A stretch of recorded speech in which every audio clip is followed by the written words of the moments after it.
So a soulmate is somebody who can awaken and bring forth your soul.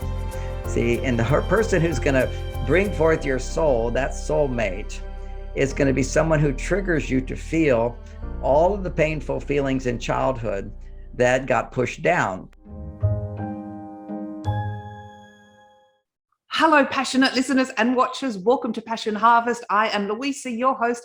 Thank you so much for joining me wherever you are in the world right now. I can't wait to listen to our guest today, Dr. John Gray. I'm so excited to have him on the show. John Gray is the author of the most well-known and trusted relationship book of all time, Men Are From Mars, Women Are From Venus. John helps men and women better understand and respect their differences in both personal and professional relationships. His approach combines specific communication techniques with healthy nutritional choices that create the brain and body chemistry for lasting health, happiness, and romance. Dr. Gray has written over 20 books. His most recent book is Beyond Mars and Venus. His Mars-Venus book series has forever changed the way men and women view their relationships. This is his story and this is his passion. Dr. John Gray, so honored to have you on the show today. Welcome to Passion Harvest. I'm really happy too. And you'll see I'm a very passionate guy about what I teach. So this is really fun for me. You say the word passion, I'm there. Yeah. Well, your books series, Mars, Venus, are incredible. I'd like to talk about relationships today, but also soulmates. I know your most recent book, Beyond Mars and Venus, specifically relates to that. But I guess my first question for you is, how do we overcome obstacles to find our soulmates? So are we talking to an audience who needs to find a soulmate, or are some people with their partner now? Just curious. Either or. I know these are very big questions, but you're the expert at this. Okay, and I am the expert at this. Been doing this 50 years, helped so many people find their soulmate, as well as couples who are married find their soulmate in their partner. And if you found it in the beginning and you think you're with the wrong person, quite often it's your relationship skills and your approach to the relationship that causes you to doubt it. Many times when couples are wanting to end a relationship, they'll come to me and I ask the question, I kind of test things out. How difficult is the challenge here?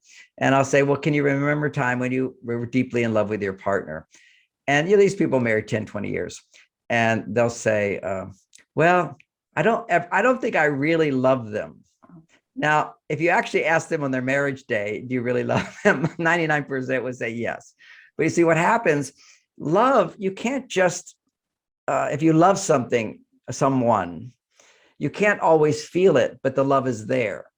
For example, anytime you're angry with your children, the love is there, but absent in that moment. We think we love our children when we're getting angry at them, but actually that's when you stop loving them temporarily, but you stop loving them because you did love them. And now you're going to a primitive part of you that's trying to control and manipulate and change out of love, because you do love. But when you are angry, rejecting, disappointed with your partner, trying to change your partner, which is called not trusting your partner to do their best they can. See, we have to pierce through our illusions that, oh, I love you, even though I behave in ways that are not loving. And we say, well, that's because you treated me this way. But no, that's because you're not loving. That's within our grasp. That's within our power. So what happens is people can love their partner, but they can't always feel that love. And when they can't feel it, they can't even remember it for some. Some do when they're feeling self-pity. They can, oh, I remember I felt so loved, but you don't love me now. At that moment, you're not loving. So love is something that comes from within us, and not even comes from within, it's who we are. You think about a child, open-hearted child, they are full of love. And what's happening when you're full of love is your soul is shining through you, and you haven't yet disowned your soul. The child has no negative image of themselves until their parents give it to them. When you go to a circus, you go to the haunted house, and one of the things they have there is the mirror that's squiggly. So you see a distorted image of yourself. Now, if all you ever saw was that distorted image, you'd think that's who you are. So how do we know who we are as children? is that we see ourselves in the mirror of the way we're treated. Meaning, if you treat me with love, then I must feel lovable. If I feel you're rejecting me, and you might still love me, but I feel you're rejecting me because you're working 24 hours a day and I don't get to see you. Well, I must not be that important. So I look in the mirror and I see myself as a wonderful person, worthy, good enough, motivated, a person who fits into this world, and the world will support you and love you. That's a belief system that we lose in the cultural collective consciousness today. So a soulmate is somebody who can awaken and bring forth your soul. See, and the person who's going to bring forth your soul, that soulmate, is going to be someone who triggers you to feel all of the painful feelings in childhood that got pushed down. Because we know how much children will cry, and then you give them some milk and the crying's gone. But actually what went down is all that emotional tension got pushed down. And, if you want to look at extreme cases, the extreme cases, children who've been thrown away. They did this study in China, or the knowledge came from China, where, they had one child at one point. And so if you had a little girl, you throw her away because you wanted a boy. And ironically, why you wanted a boy is because a long time ago in their tradition is you wanted boys because they protected you, because you didn't have police. Basically, you wanted a lot of kids. Then they shortened it down, but to still have it, there was wanting a boy. But if we go into that child that's thrown away and not touched, not held, they're not getting touched and held enough, and they're traumatic. It's like, I need someone to hold me, touch me, protect me. But touch is very important. The orphanages that when they learned germ theory and they stopped touching children with gloves, they touched them with gloves, all those children died. You literally need to be physically held. So what happens psychologically is when you don't get what you need and it's painful, the brain shuts off that need. It just says, well, then I don't need that. It's too painful to need that. And so I'm not going to feel my need. And that's a real important need, the need to be touched. Those children later on, if you start to touch them, they'll scream. See, that's the whole point of this, is that literally, if you start to touch one of those pain points, a need, if you start to fulfill a need later, the reaction will be, get away from me, get away from me. So what a soulmate does, our vast intelligence causes an attraction. And there are wrong kinds of attraction, right kind of attractions, but let's just say it's a healthy attraction to somebody.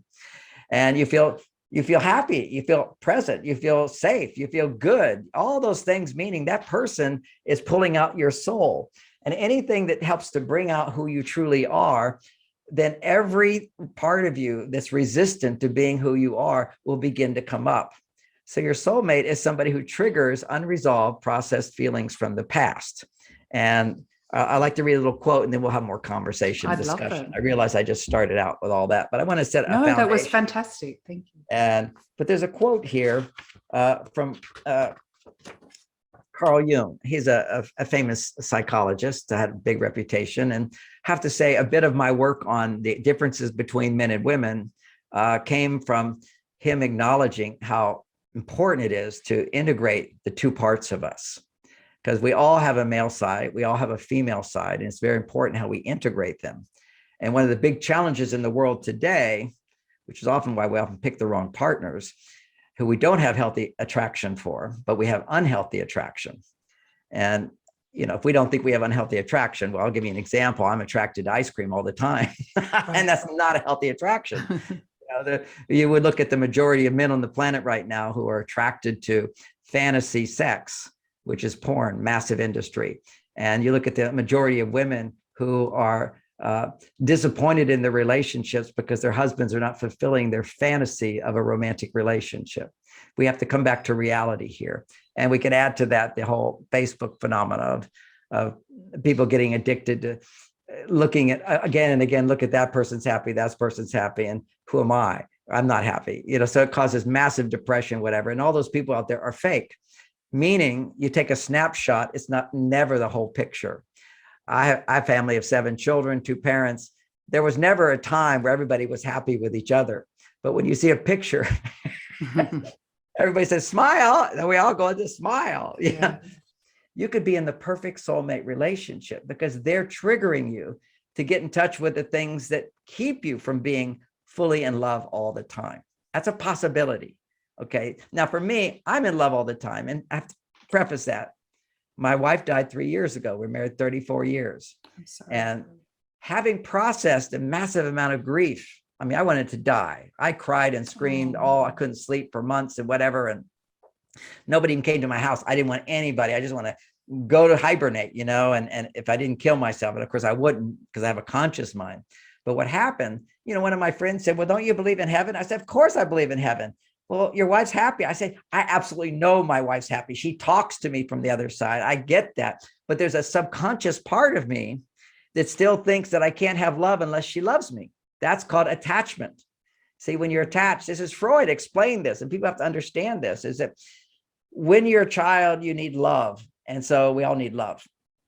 And so when somebody gives us love, then our brain starts to change. It goes through a change, and it doesn't say I need love anymore. It says I need you to love me. So if you die or you're not there, then I can't have love. So here I am knowing I'm so happy. My wife's pain is over. She's so happy in heaven. We're just so glad. The whole process was awful, but it's done. I mean, think about something terrible happens in your life and then it's done. Don't you go like, yes, it's done. It's finished. So it was over. She had 9 months of having to have her whole body go to nothing, to skeleton, basically, because the cancer was in her digestive system. She couldn't eat. And so we got through it. We did a lot of alternative things that helped her. So she was pain-free without having to take painkillers.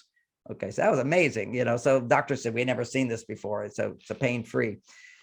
But having said that, we made it through. The cancer was there. There's some DNA problem in her body. So she's relieved. Aren't we happy? She's no longer in pain. Aren't we happy? It's kind of like the moment, one of the happiest moments of my life is when, 30 years ago, I became the #1 bestseller in the world. Okay. Yes. Okay. That made me so happy. Okay. So when you get what you want, well, all of us want to be happy. And now she's happy in heaven, because that's fortunate for me. I believe that. But then why are you still upset? I'm devastated. I want to die. I can't live without her. My life will be miserable. We had so many good times and there were so many painful things for her. My mind would go back to the difficulty of her losing her hair and various things and not having her beauty anymore. It was devastating on that level. So you can just dwell on that, or you can let it go. Why can't I just let it go? Because I have to feel all of that. I have to process all of that, because that has very little to do with Bonnie. That has to do with my unconscious mind that thought that I needed her to feel love. So every moment in my life where I didn't get love, that pain starts to come up. It can be released. Because see, this is when your life gets better, you're able to more penetrate deeper into the subconscious mind. So this is the quote from Jung. Mm-hmm. It's wonderful. It's a famous quote, evidently. It's one of my counseling clients quoted this to me a few weeks ago. I mean, what a great quote to explain what I do. And it's simply, this is the quote from Jung, until you make the unconscious conscious, that means all the things we push down. Remember that child that says, I don't want to be loved? That's pushing down into the unconscious, the need for love. Okay, so that's coming up, and the pain of not getting love. So that pain starts to come up when you give the child love, but then you have to know how to process it, which I learned that by learning how a child overcome that. So that until you make the unconscious conscious, the unconscious will direct your life, and you will call it fate. Okay, so this is, we're in control, we're being controlled. Some people call it karma. Okay. And then it turns into, it's my husband or it's my wife. It's not them at all. It's you are directing your life. All of this unconscious stuff starts to come up for us to heal it. A soulmate, not a role mate. I talk about in this book, the difference between role mates and soulmates. My parents were role mates. Now, what that means, they had a very happy relationship. They stayed together, raised 7 children. We all love each other. I mean, little wars going on, but it's all little stuff.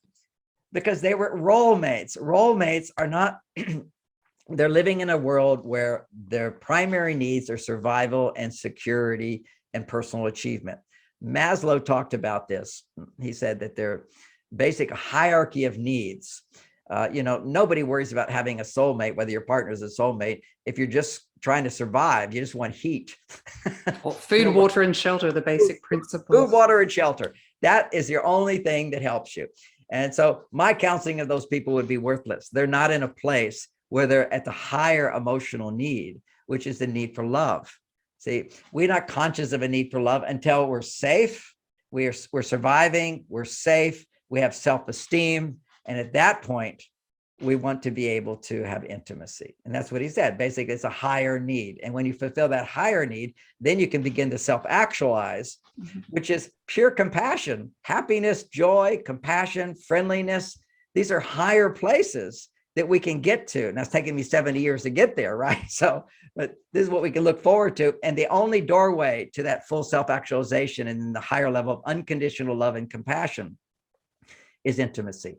And that's what he basically said. You've got to have that next need fulfilled. And then the other challenges come up for self-actualization and for unconditional love. So we're on a stage of a society of looking to have a soulmate. A soulmate is someone that helps us grow in our capacity to give and receive love. And in that capacity, you have to realize every time here, let's say my loving potential is like this much, 6 inches here. And to go to 7 inches, what do I have to do? I have to be able to become aware of what's holding me back from 7 inches, because I am 100% loving. That's who we are as souls. So then to open up to 8 inches, I have to notice, okay, how am I holding myself back? Now, not how anybody else is holding me back. That just keeps me stuck. How am I keeping myself from being loving? And it's not behavior for women. For men, it's behavior. But for women, it's your attitude. It's your understanding of yourself and others. And I'll explain those gender differences. And there's always a little bleed over from male and female because we have both inside of us. It's just men are men and women are women. All this gender identity is nonsense, complete nonsense. I have the biological truth. It's all right here. Nobody can dispute it. I've been teaching this for 30 years. When I finally talked about how our brains are highly significantly different, they tried to dispute that because it's such complex science, brain science. You can focus on this, but ignore that. So I came to something that nobody can ignore. Nobody can ignore this because everybody agrees with it. Women, every scientific study shows happiness in a woman is correlated with 10 times more estrogen in a woman than a man. And for men, happiness is equated with 10 times more testosterone in a man than estrogen, than a woman's testosterone levels. So men have to make more testosterone. And the correlation there is then we're happier, we're more fulfilled. And also another correlation is when anytime a man is depressed or angry, his testosterone is going down. Weakness. All this, see, when we get, this is real. And for a woman, basically for her to be happy, she needs to be making estrogen. If she's making testosterone, in most cases, she's not making estrogen. And when man's making estrogen, most cases, he's not making testosterone. So what are behaviors of making estrogen or testosterone?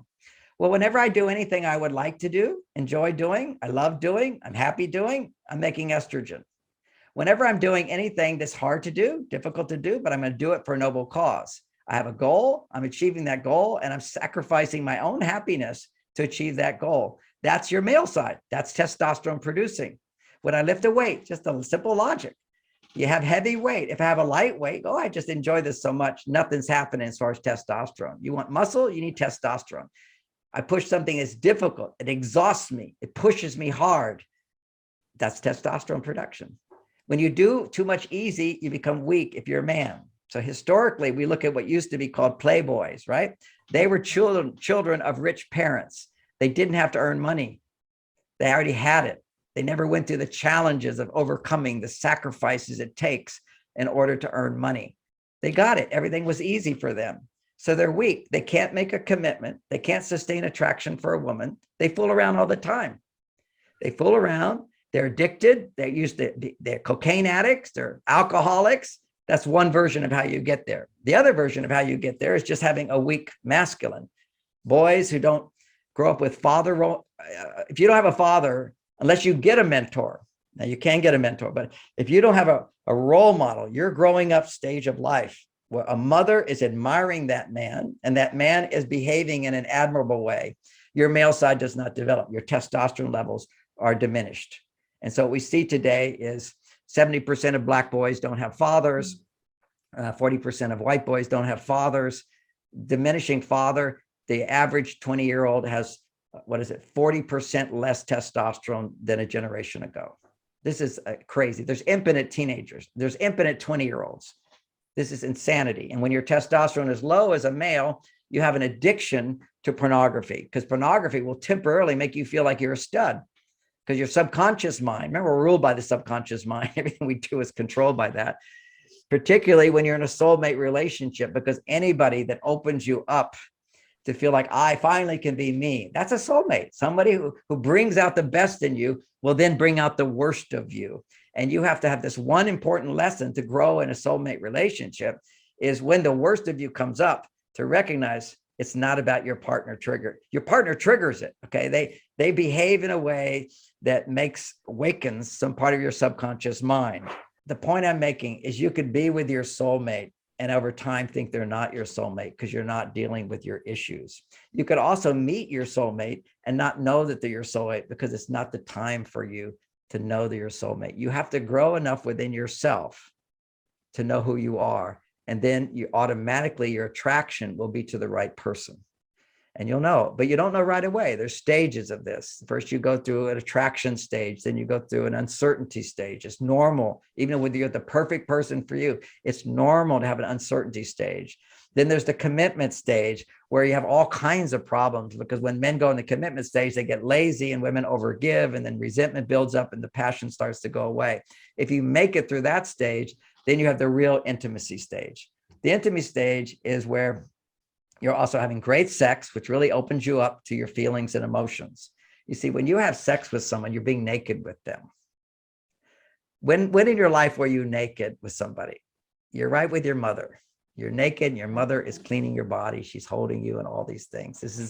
That brings up everything. You know what, with couples, when they're falling in love, sometimes they're so in their child that they oogle, oogle, oogle, and they even call baby, baby, baby, you know, all those, it's all just coming up. And when you have to realize all that goodness of a child, the love, the unconditional love, the happiness, the joy, that's how you feel. Along with that comes every trauma of your life. But it comes up one layer after another. So the soulmate will push your buttons. Falling in love is the imagination that this is going to last forever. That's what it is. It's like you look around, you can love people, you can like them, but falling in love is that feeling that you may be the one I want to share my life with always. And then you have to test that out through the dating process, and hopefully you take the time to test it out. You go through the attraction stage. Well, maybe this is the one. Then I'm not sure if she's the one. Then she is the one. And once she's the one, it triggers your unresolved issues that will always interfere with feeling love for your partner. But they only rise because your partner is giving you love and you love them. So that comes up. If you're able to make it through intimacy, then one morning you wake up and you go, you're the one. And that's like for me, I just heard my wife's voice. I said, I know she's the one. And then problems set in, and you know, we had this wonderful soulmate relationship. And sometimes I felt trapped in this relationship. I didn't want to be in this relationship because I was mad, but fortunately I then could process my feelings and come back to my love and then reflect on how I could have done that differently. Men Are From Mars is the information. So that you're less dramatically triggered, because logically speaking, you have nothing to be upset about. So then logically speaking, you have nothing to be upset about. Then when you get upset, you can realize you're being totally irrational, but this is an opportunity to go deeper into healing your past. So that whole concept of logic, when you read Men Are From Mars, or the new one, Beyond Mars and Venus, what you see is some of the basic, completely wrong interpretations we have today. And when you realize what a stupid thing to think. For example, your husband comes home from work and ignores you. You think he doesn't love you. Are you kidding? He went to work for you. He doesn't love you because of that. And then you imagine you're hurt by that. You read my books and you realize, oh, when men are stressed, they need to be alone. They need to be alone. That's what they need. They can't be close to you. Otherwise, it will not take away their stress. That's not true for women. If a woman is stressed and she feels safe in the relationship and she can talk about her feelings, she'll feel better. Well, men should not talk about their feelings. They shouldn't talk at all. They should go to their cave and do something that produces testosterone. That's also healthy testosterone. All testosterone is healthy, but how you get there? You can just masturbate and testosterone will go up, and then your crash down, estrogen will go up. So you're just stuck. So you have to do things that are productive. Could be watching the news for an hour, okay? Or it could be 30 minutes, depending upon how much children you have and how much time you have, whatever. It could be going for the gym and working out. It could be having a model airplane that you're working on. It could be remodeling it's basically hobbies. You know, men develop these hobbies. They're all different. And What they are is doing something that challenges him that he's good at, and it has no dangerous consequence. But as soon as it has the dangerous consequence of hurting my wife's feelings, he doesn't get the benefit of the cave, and he lives in the cave. You got to get the. I love that explanation. It's exactly very true. Do you mind detailing for the audience, just simply, for those that haven't read your book, some of the significant differences between men and women that you've identified over many 50 years? Okay, so now, if you don't have high self-esteem as a man, when a woman makes you wrong for taking alone time, then you feel like something's wrong with you, because the whole culture, every therapist is saying, no, you need to be with her all the time. You should share how you feel. No, I shouldn't share how I feel, particularly if what I feel is angry. Stop talking, men. It would remove all violence in relationships, which is rampant, if men would just not talk when they're angry, and then go somewhere else, raise your testosterone, your anger will go away. And then you can reflect on how you contributed to the problem, how she contributed to the problem, and you're both at fault. Then there's no resentment, there's no blame. You both make every problem. That's all I do as a counselor, change relationships. Okay, he did that. Now, what did you do? Women don't even know how they create the problem. That's the problem, is that women think men are like women. Well, I did all these wonderful things for him.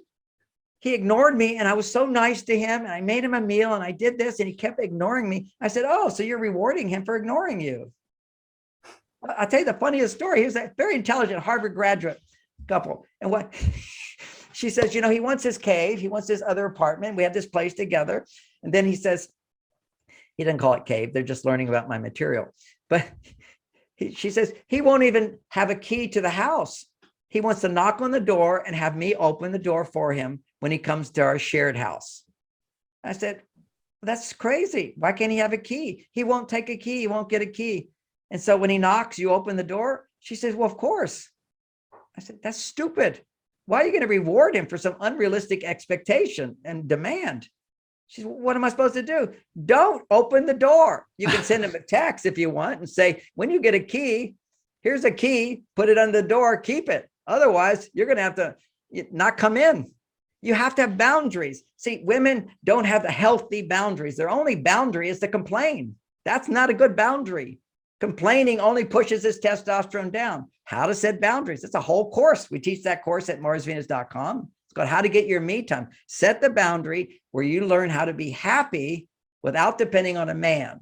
Therefore, you can never blame him for your unhappiness, but you can only use strategies, which are in that class, and how to bring out the best in him, which is to ask for what you want. Basically, anytime a man is angry with you, this is a Mars Venus idea, you have to understand, don't ask him questions. It only makes him more angry.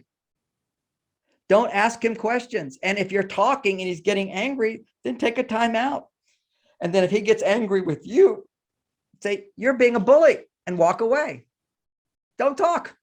And then, but you need to talk. So now you need to go talk to a therapist, a coach, or a friend, or your journal, or to God, and express how you feel. That's called now process your feelings instead of escalating into a big, terrible problem. Everybody is responsible for their problems. And particularly in soulmate relationships, you'll have the most problems because your partner, you feel safe with them. When you feel safe, you're back to being like a little child. You're naked with them. You're feeling love for them. Well, that's what we feel as children. And your stuff will come up. But if you want to go to heaven, which is actualize your greatness, because it's heavenly to be able to find your purpose in life, to actualize it, to get better and better at making a difference in the world. My God, what a blessing to be able to find that. That takes time to get there. It's not like, it's like making money. You don't just suddenly build a kingdom.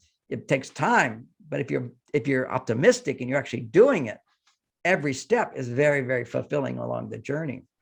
So the first relationship really starts with us, the love, the relationship, the foundation starts with us. Absolutely. You have to love yourself, but people don't. Nobody loves themselves. I mean, any woman lands, oh, I love myself. It's his problem. Go stand naked in front of the mirror and tell me you love every part of your body. Yeah. And if you feel like, unless you're in complete denial of I need others, which some people are, they're exhibitionists. If you're turned on to a man and you don't know him, he's the wrong man. That's a fantasy. And your ability to be turned on by reality is dramatically diminished. So the men who actually would be good for you, potential soulmates for you, will not turn you on. And therefore you think they're not exciting or passionate, and therefore they're not the one for me. I want this guy that excites me. He drives a motorcycle, has tattoos. You find out he's already married. You find out he's a narcissist. You find out all these things. And who caused that relationship? You, because you listen to below the waist instead of your brain up here, understanding that women start with attraction to the mind. Now it's potential soulmate, then attraction to the heart. And part of attraction to the mind is somebody who you admire. You see their good character, you're drawn to them, you're fascinated by that, you're interested in, you want to know more about them. You don't want to get in bed with them, or you're not turned on by them. Any man that turns you on, the wrong guy in most cases. And how do you know? In most cases, that's the case. Because if you've been turned on to a man and he was married, he was dangerous, he was unavailable, you find out he was an addiction person, which means he isn't available. You fantasized and it turned you on. You're just turned on to fantasy rather than reality. Now, we can look at a very common, well-tested truth to understand this. Many ways I can explain it. This way I want to do it now.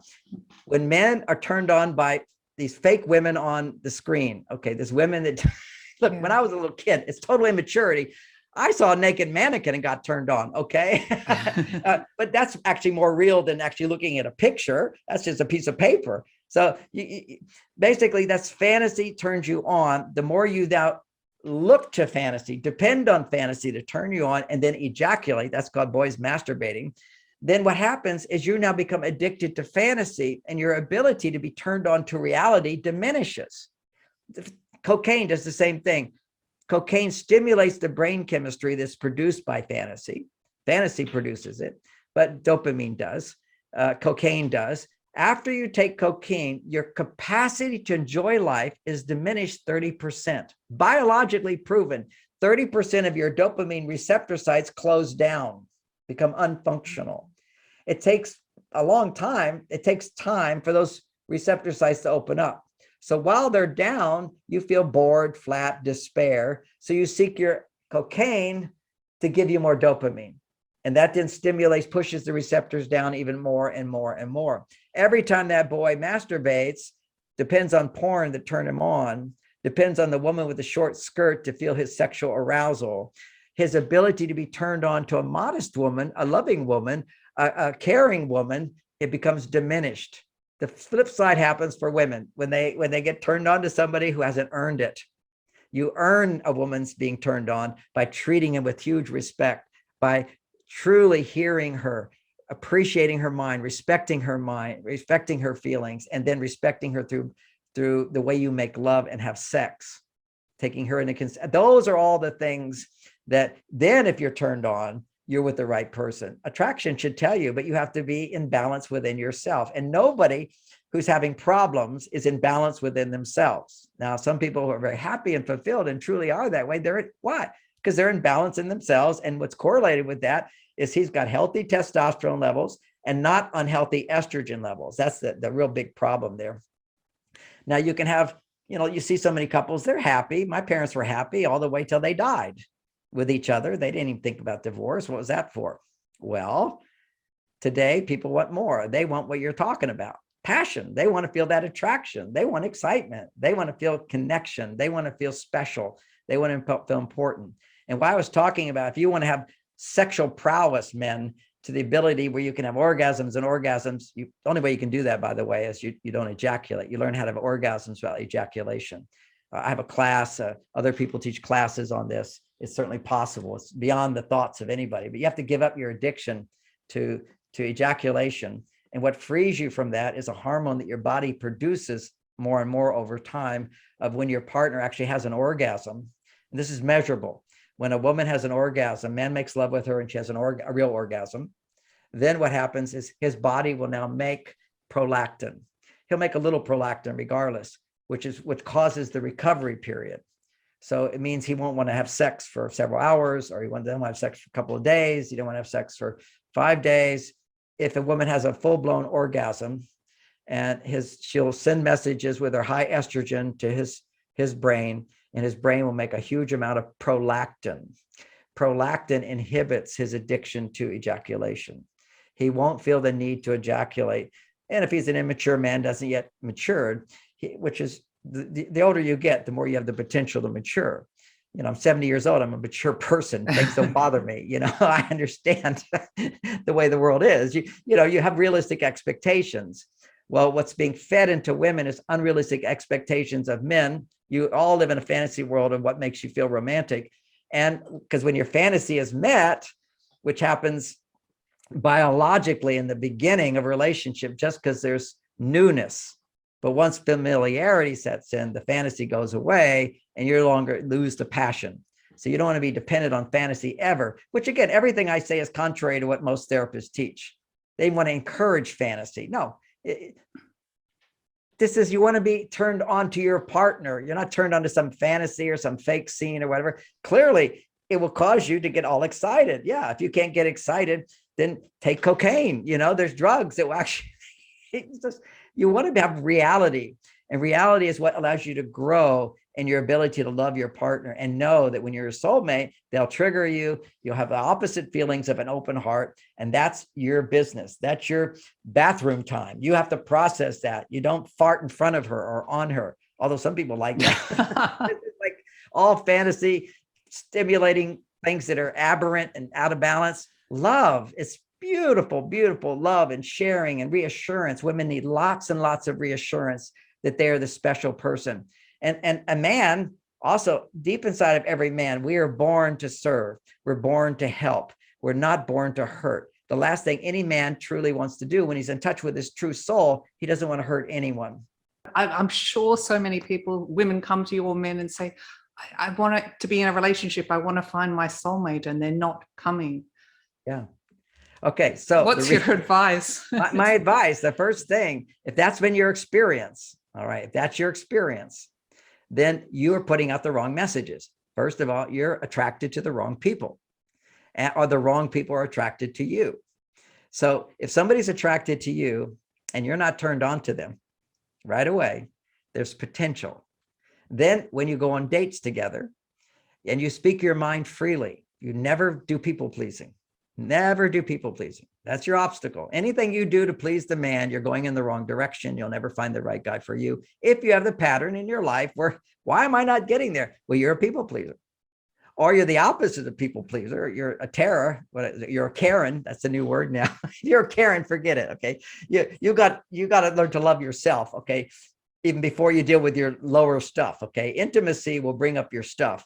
But a Karen is already lost in the programming of too much trauma in her life. So right now it's too much. She can't be in a relationship until she can be happy and fulfilled. The problem is once you're happy and fulfilled, you start feeling your need for intimacy and you become desperate.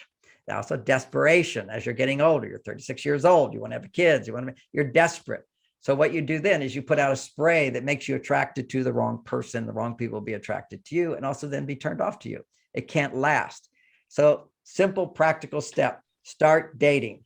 And men who are interested in you, make yourself available. You don't, Dr. Phil did a show on, don't waste time, interview that man. He'd be in the ear of somebody and they're questioning, well, what's your job and what are your expectations and what do you hope to do? Forget about any of that stuff. Are you kidding? Your only function in dating, and depending on how much time you have left before you can have children, you got plenty of time. You have to first come from that. I've done all this experience to give me wisdom, so I will find the right person in a very quick part time. Okay, that's a belief. If you actually do the work. And what is the work? First, don't follow your below your waist. If you're a woman, if a man, of course, you're going to follow your penis, but you have to now not have sex until you know her feelings and you know her mind. But he can't know her mind if she's a people pleaser. You have to learn to have different points of view than the person you're dating, express those points of view, let them react to that, and don't react back. And if you're not sexually attracted to them, it's easy to maintain a distance of easy debate. Talk, share, reveal yourself. There's this whole hidden person inside has to come out and be seen. And then see, men don't know how to listen. And he hasn't read my book. So he's going to be, and also share feelings, share happy feelings, positive feelings, also share negative feelings. And men can handle that if it's not about him. Now he can't handle it because he does what you share. Oh, my job is just driving me crazy. This is happening. This is happening. I'm so frustrated. And a guy will listen to that and he will listen right away and he'll think he has the answer. So he says, well, you want to do this and this. Then you say to him, well, that makes sense. And I completely agree with that. Sometimes I just need to vent how I feel. And the truth is, because I was able to talk about that, I feel so happy now. It's so much fun to be with me. It's just like your presence does something for me. If you share negativity, you have to go back to the positivity. So he sees, and what he'll do when a man sees a fire, he wants to put it out. He's going to push you down and keep you from exploring and expressing more of who you are. Anything that's stressing you out every day, you need to journal. I have a journaling technique. I'll give it to you right now because it's soul releasing. Your soul you will experience negative feelings, negative emotions when your soul is restricted from coming forth. You experience, once that restriction is released, all you have to do to release it is become aware of it. It will just go away. And then it's like all the negative voices, when you hear them, they have nothing left to say if you don't argue with them. If you don't push them down. If you push them down, they keep coming up and up and up. So you listen to those, I'm frustrated, I'm disappointed, I'm concerned, I'm embarrassed. Those four emotions are present anytime you have any stress. And don't tell me you don't have any stress. But no, and that kind of answers my next question, two questions, because I was going to talk about someone what's your advice for heartbreak, and someone that's in an unhappy marriage and doesn't believe they're with their soulmate. So please go on, but you're kind of answering all the questions. Right. I know I'm sort of telepathic. You are. You're like the best guest ever. I don't even need to do anything. Sorry, please go on, John. I should let you ask questions. No. You've been amazing. If you want to change your life, everything you do is partially wrong. And by making that change, it gets a little better. And then for it to become even better, you have to keep saying, what else am I doing that's wrong? And why women have so much mistrust and resentment of men is you do your very best. You're always doing your best. You're loving beings. It's just you're not doing what works for him to be a better person. You're actually spoiling him, ruining him, making him unhappy, making him go down further. Because anytime you're not taking responsibility for being fulfilled without depending on him, he's going to be weakened in your presence. When you are taking the time to find your fulfillment, your hormonal balance, and at every stage, I can't go into that today, but it's in this book, every day of the month, you have a different ideal hormonal balance. So there's activities that are good to do at one time of the day and not so good at another time of the month. So the last 5 days, for example, is when your estrogen levels, to be a well-balanced person, your estrogen levels have to suddenly double. If they don't double, you won't be happy. Period. You can't, or your brain will just go in the fight or flight, and your brain will look at everything that's not good. Because when you feel danger, okay, when you're not getting what you need, how can I get it? You're going to look for what's keeping me from having it. Your mind looks for what's wrong. So during those 5 days before you ovulate, if you're still in the ovulation cycle, your body needs to experience more estrogen than any other time of the month. And at that time, what allows estrogen to go up is whenever you feel I'm safe and I can depend on someone for something meaningful. Now, if you think a man in your life is meaningful, then having a man in your life would produce estrogen. If you don't think a man in your life is meaningful, then men are impotent to do anything for you. And women who make enough money, why do they need a man anyway? Unless they recognize I need a man to raise my estrogen, particularly for the 5 days before ovulation. And if you can't get that, then you go to a massage therapist, an acupuncturist, you go take a class, you go to your doctor, particularly doctors produce a lot of estrogen. I think the main reason doctors can help people when they do, it's not the drugs, it's the fact that they're depending on this drug in order to make them happy. They believe it's in the bottle, it's going to make you happy, then you can depend on it. Your estrogen levels will go up, your stress levels go down. Because otherwise you feel alone. You're in despair. Imagine that you're see, this is all biologically programmed into us. This is instincts. If you're in a tribe a long time ago, before we had civilization, you're in a little village and everybody tries to support each other, and you're out getting water from the well and you see a tiger in the forest and you're pregnant with a baby. What do? Okay, you tiptoe back to your cage or back to your little house and you tell somebody. If you tell somebody, then it's not all up to you to protect the village. You have to tell somebody. And if you can tell others, then you can relax. If you can't tell anybody, nobody wake up. You're terrified. Oh my God, it's going to eat us all up. So you tell a man. And what does the man do? He says, I'll handle this. He wakes up some other men. We're going to go kill that tiger. And how do they kill the tiger? They do something and they don't talk. They're very quiet. They sneak up on that tiger and kill it. They have to become quiet. When a man is calm and quiet, then his testosterone levels rise to the occasion. Men should not talk so much. Men cannot bond with you on a date unless they do something successful for you, something that's meaningful for you. And if your estrogen levels are low, nothing is meaningful for you because you're doing everything yourself. I don't need anybody. I can do it myself. So this is why you have all these traditional things, even in a time when women were more estrogen because of their lifestyle with their children and caring and depending on a man for financial support. Men could provide that, and it worked when it worked. Can't work anymore because we're at a higher level. You see, once you get the safety and security and achievement down, you need intimacy. And intimacy is your stuff comes up. And when your stuff comes up, women, you're temporarily crazy. When you go through the stages of dating, attraction, uncertainty, commitment, she's the one, boom, then your stuff comes up. And if you can get through your stuff, then you'll feel more love. And then you know, this is my one, this is my soulmate. And then if that happens, try to take a lot of time before you get married. Because what happens as soon as you get married, that gives you big problems. Like, how are we going to arrange the furniture, and where are we going to put the cars, and why can't I use my old chair? And what all these, so many decisions have to be made. Whereas when you're engaged, it's decisions about the wedding. It's little decisions about your future. You're not yet stuck in the relationship, so to speak.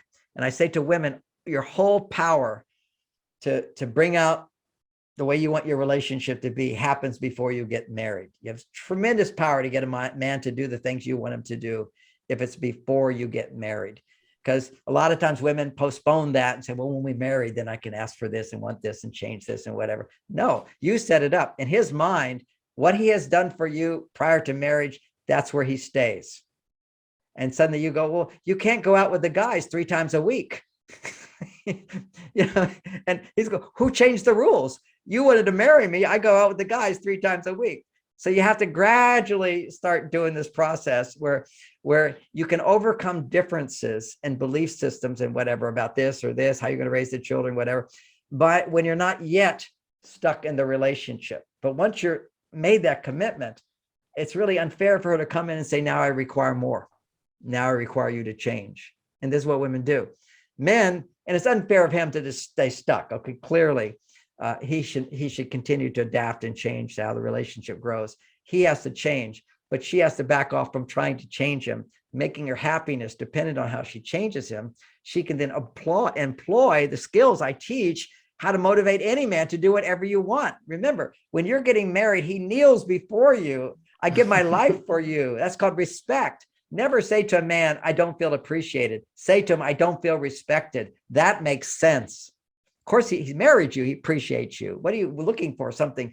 And what you need is respect, which means you ask and you get, you ask and you get, you ask and you get. And what you have to know, if you're at the level of the people we're talking about, not poverty level, what you need most is emotional fulfillment. So you have to ask for emotional fulfillment, not so many behavioral changes right away. That will happen. He becomes a better guy, always has more energy to do things, more flexible, more adaptable. If his emotional needs are being met as well. What are his emotional needs? What are her emotional needs? Well, if you're integrated, they're the same. We all need appreciation and respect. But if you're out of balance, you need respect. When somebody respects me, honors me, does what I want, follows my rules, my estrogen goes up. When I follow your rules and I do something for you that you need, you're going to appreciate me. And guess what happens when a man is appreciated? Anybody who's appreciated, their testosterone goes up. And what's so interesting when you counsel couples, and we'll finish with this, it's like they're saying what they're doing, and their complaints are almost always the same. A woman says, you don't appreciate me. A man says, you don't appreciate me. A woman says, you don't understand me. He'll say, you don't understand me. And they're both right. Find a way to communicate your truth to your partner. And your truth is always love and support. John Gray, thank you so much for being on Passion Harvest. It was amazing. Bye-bye. Bye-bye. If you liked this episode, please do subscribe for weekly passionate, inspirational interviews.